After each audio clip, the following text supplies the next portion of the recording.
ಮಾಡಿ, ಎಲ್ಲ ಚೆನ್ನಾಗಿ ಮಾಡಿ. Example Kantara, KGF. ರಿಷಬ್ ಶೆಟ್ಟಿ ಅವರು ಇದು KGF ಬಿಡಿ, ಯಶ್ ಅವರು ದೊಡ್ಡ ಸ್ಟಾರು. ಬಟ್ ರಿಷಬ್ ಶೆಟ್ಟಿ ಅವರು ಯಾವ ಸ್ಟಾರು ಅಲ್ಲ, ಏನೂ ಅಲ್ಲ. ಅವರು ಒಂದು ಸಾಮಾನ್ಯ 4-5 ಫಿಲಮ್ ಮಾಡ್ಕೊತ ಬಂದು ಇರೋದು. ಅಂಥದ್ದು ಕಾಂತಾರ ಯಾಕೆ ಹಿಟ್ ಆಯ್ತು ಅಂತಂದರೆ ಅದೊಂದು ಕತೆ ಚೆನ್ನಾಗೈತೆ. ಕತೆ ಚೆನ್ನಾಗಿ ಮಾಡಿದರೆ ನಮ್ಮ ಕನ್ನಡ ಇಂಡಸ್ಟ್ರಿಯಲ್ಲಿ ನಮ್ಮ ಕರ್ನಾಟಕ ಜನತೆ ಸಿನಿಮಾ ನೋಡ್ತಾರೆ ಅಂತ ನಾನು ಕೇಳ್ಕೊತೀನಿ. ಬಟ್ ಎಲ್ಲರೂ ಎಲ್ಲ ಹೀರೋಗಳಿಗೂ ಹೇಳೋದು ಇಷ್ಟೇ, ನಾನು ವರ್ಷಕ್ಕೆ 2 ಫಿಲಮ್ ಮಾಡ್ಕೊತ ಬನ್ನಿ ಅಪ್ಪ.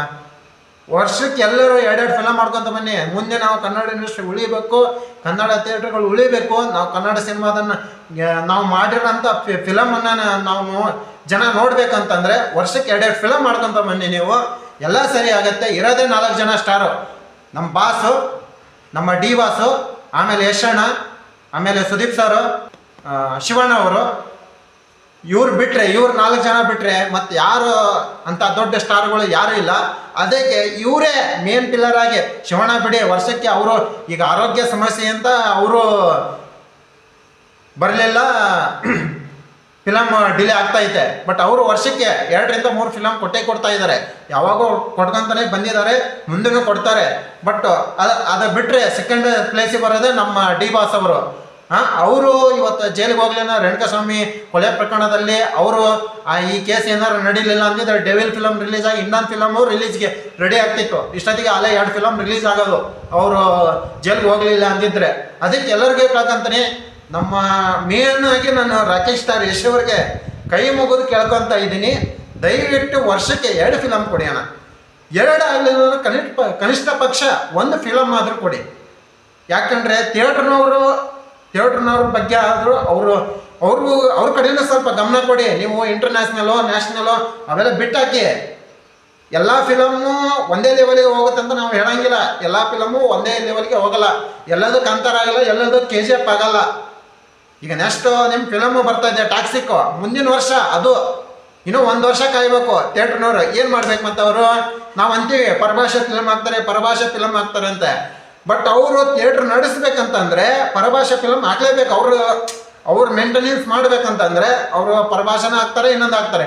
ಅದೇ ನಮ್ಮಲ್ಲಿರೋ ಸ್ಟಾರ್ಗಳು ಒಂದೊಂದು ಫಿಲಮ್ ವರ್ಷಕ್ಕೆ 2 ಫಿಲಮ್ ಅಂತ ಮಾಡ್ಕೊತ ಬಂದ್ರು ಹಾಗೆ ಆಕೈತಿ. ಇವತ್ತು ಎಂಥ ಟ್ರಾಫಿಕ್ಸ್ ಐತೆ ಅಂತಂದ್ರೂ ವರ್ಷಕ್ಕೆ 2 ಫಿಲಮ್ ಮಾಡ್ಬೋದು ಒಬ್ಬ ನಟ.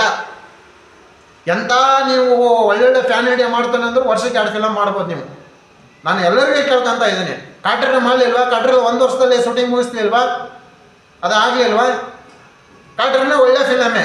ನಮ್ಮ ಕರ್ನಾಟಕ ಏನಂತ ಅದು ತೋರ್ಸಂತ. ಕರ್ನಾಟಕದಲ್ಲಿ ಅತಿ ಹೆಚ್ಚು ಕಲೆಕ್ಷನ್ ಆಗಿದೆ ಅಂದರೆ ಅದು ಕಾಟೇರ. ಅದಕ್ಕೆ ಎಲ್ಲ ಪ್ರತಿಯೊಬ್ಬ ಕನ್ನಡ ನಟರಿಗೂ ನಾನು ಇಷ್ಟೇ ಕೇಳ್ಕೊತ ಇದ್ದೇವೆ. ಈಗ ನೋಡಿ, ಸುದೀಪ್ ಅವ್ರದ್ದು 1 ಫಿಲಮ್ಮು ಮ್ಯಾಕ್ಸ್ ಫಿಲಮ್ ರಿಲೀಸ್ ಆದಮೇಲೆ ಯಾವ ಫಿಲಮು ರಿಲೀಸ್ ಇಲ್ಲ. ಅವರು ಯಾವ ಫಿಲಮು ಅನೌನ್ಸ್ ಮಾಡಿಲ್ಲ. ಅವರು ರಿಲೀಸ್ ಆಗಿ ಮ್ಯಾಕ್ಸ್ ಫಿಲಮ್ ಅಲ್ಲಿ ಹತ್ತತ್ರ ಒಂದು 5-6 ತಿಂಗಳು ಬಂತು, ಇನ್ನೂ 1 ಫಿಲಮ್ ಅನೌನ್ಸ್ ಮಾಡಿಲ್ಲ ಅವರು.